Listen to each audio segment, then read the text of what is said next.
आज जो लोग ये कह रहे हैं कि अजमेर शरीफ की दरगाह के नीचे हिंदू मंदिर हो ही नहीं सकता, ये बेकार का विवाद है, तो उन्हें आज हम कुछ तस्वीरें दिखाना चाहते हैं।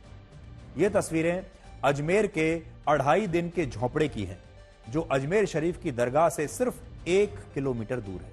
ये झोपड़ा असल में एक मस्जिद है और इसे 2.5 दिन का झोपड़ा इसलिए कहा जाता है क्योंकि इसका निर्माण 2.5 दिनों में हुआ था। और आपको पता है कि निर्माण किसने कराया था?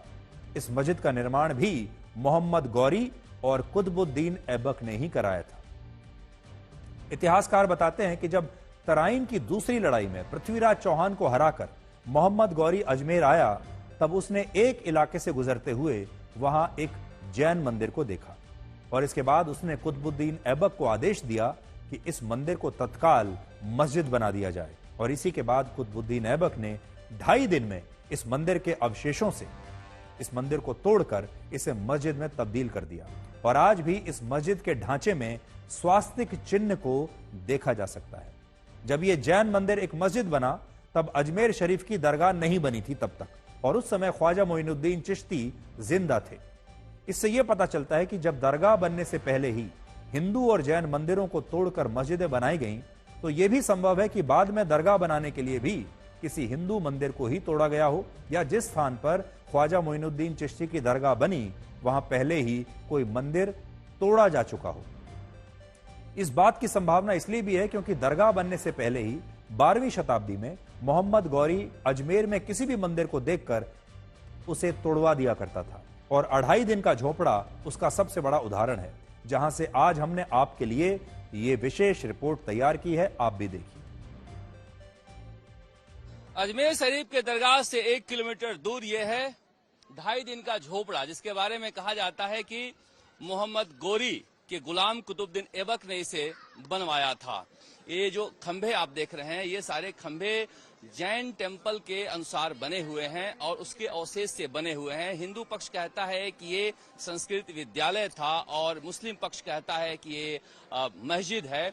ये जो पिलर देख रहे हैं, इन पिलर की आकृति और पिलर के ऊपर जो आकृतियां बनी हुई है, इन्हें सब कहा जा रहा है कि ये भग्नावशेष हैं जैन टेम्पल्स के। और ये जो स्वास्तिक के निशान हैं, ये स्वास्तिक के निशान, इसकी निशानी कही जाती है कि मस्जिद में आखिर स्वास्तिक की निशानी कैसे हो सकती है। इन स्वास्तिक के निशानों को अगर आप देखें तो ये हिंदू मंदिरों में दिखाई देते हैं। बाकी जगह आप देखेंगे तो देखिए फूल के निशान जैसे इसमें बचे हुए हैं, उसमें फूल के निशान तो बचे हुए हैं मगर स्वास्तिक के निशान तोड़ दिए गए हैं।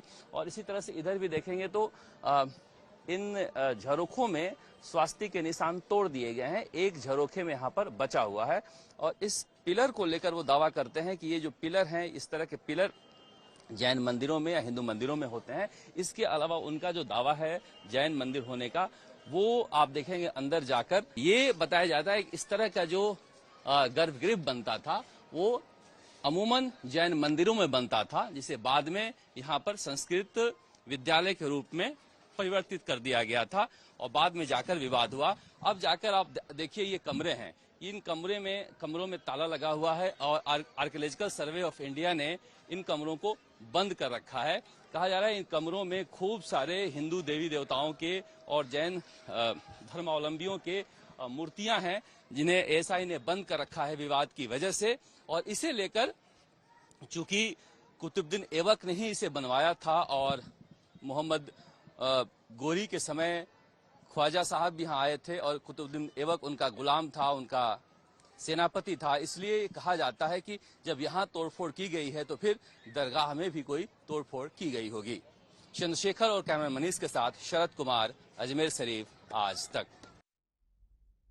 अभी आपने जो अजमेर शरीफ से ये रिपोर्ट देखी है, ग्राउंड रिपोर्ट, आपने वीडियो देख लिया, तस्वीरें देख ली और हमारे संवाददाता ने आपको सब कुछ बताया। ये जो तस्वीरें हैं, ये जो वीडियो है, ये झूठ नहीं बोल रहा। बहुत सारे लोग आज ये कहते हैं कि ये सब बंद हो जाना चाहिए क्योंकि अगर ऐसे सर्वे होंगे, अगर ये बातें होंगी तो देश में आग लग जाएगी। हम फिर से ये कहना चाहते हैं कि देश में आग क्यों लग जाएगी? क्यों इस देश में आग लगनी चाहिए? क्या इस देश के लोगों को अपने इतिहास को जानने का अधिकार नहीं है? क्या पोस्टमार्टम करने का अधिकार नहीं है? हमारे देश में आज भी जब किसी की अप्राकृतिक मृत्यु हो जाती है तो उसका पोस्टमार्टम जरूर होता है, क्योंकि हम ये जानना चाहते हैं कि इस व्यक्ति की मृत्यु किन कारणों से हुई। इसी प्रकार से इतिहास में जो कुछ हुआ है उसका भी एक पोस्टमार्टम अगर पहले नहीं हुआ तो आज जरूर होना चाहिए। हमारी मंशा आग लगाने की नहीं है, हमारी मंशा अब और तोड़फोड़ करने की नहीं है, लेकिन यह मंशा जरूर है कि शांतिपूर्ण तरीके से इस देश के हिंदुओं को, इस देश के कई 100 करोड़ हिंदुओं को, 100 करोड़ के आसपास हिंदू जरूर होंगे, 100 करोड़ से ऊपर, उन्हें यह जानने का अधिकार तो है ही कि उनके वंशजों के साथ क्या हुआ, उनके मंदिरों के साथ क्या हुआ और उनकी संस्कृति के साथ क्या हुआ, और ये बातें सच सच लोगों के सामने आनी चाहिए। जो लोग ये कहते हैं कि ऐसे विवाद सिर्फ हिंदू समुदाय ही क्यों उठाता है, आज उन्हें यह तस्वीर भी देख लेनी चाहिए।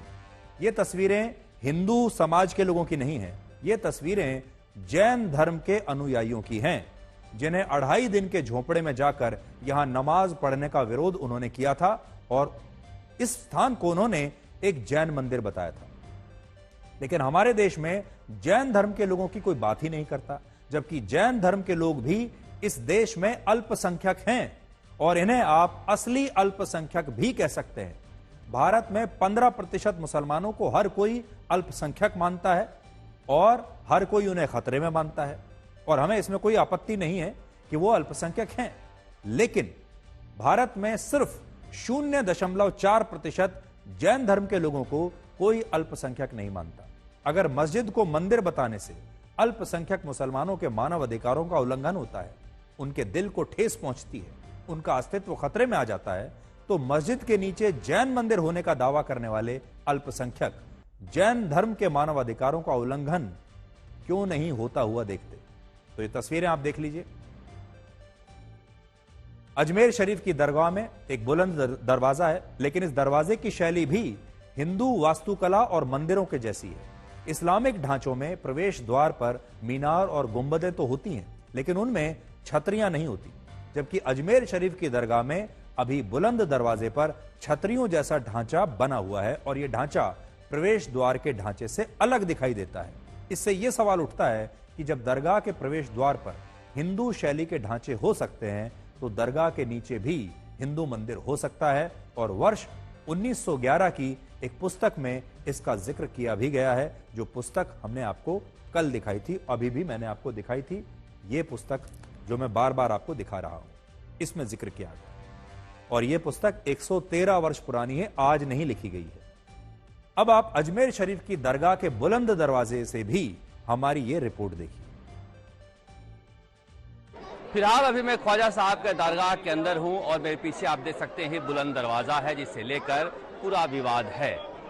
मजार के नीचे शिवलिंग के अलावा कहा जा रहा है कि ये बुलंद दरवाजा है। बुलंद दरवाजे की छतरियों को देखिए आप, ये जो छतरियां 1, 2, 3 बनी हुई हैं, इन तीनों छतरियों को कहा जा रहा है कि ये जैन टेम्पल या हिंदू मंदिर इनके अवशेष के से बनाया है। महमूद खिलजी ने इस बुलंद दरवाजे को बनाया था, और ऊपर आप देखेंगे तो कलश भी है, जिसे कहा जा रहा है कि शिव मंदिरों में दिखाया जाता है। यहाँ उर्स का झंडा चढ़ता है, इसका अपना एक धार्मिक महत्व भी है। यही सबसे पहला दरवाजा है जिसे महमूद खिलजी ने बनाया था, और इसकी जो बनावट है, इस बनावट को लेकर जो हरविलास सारदा हैं वो अपने किताब में उन्होंने लिखा है कि ये छतरियाँ जो हैं वो किसी मस्जिद में इस तरह से नहीं बनाई जाती हैं, दूसरे तरह की छतरियां होती हैं, ये किसी मंदिर के अवशेष हैं।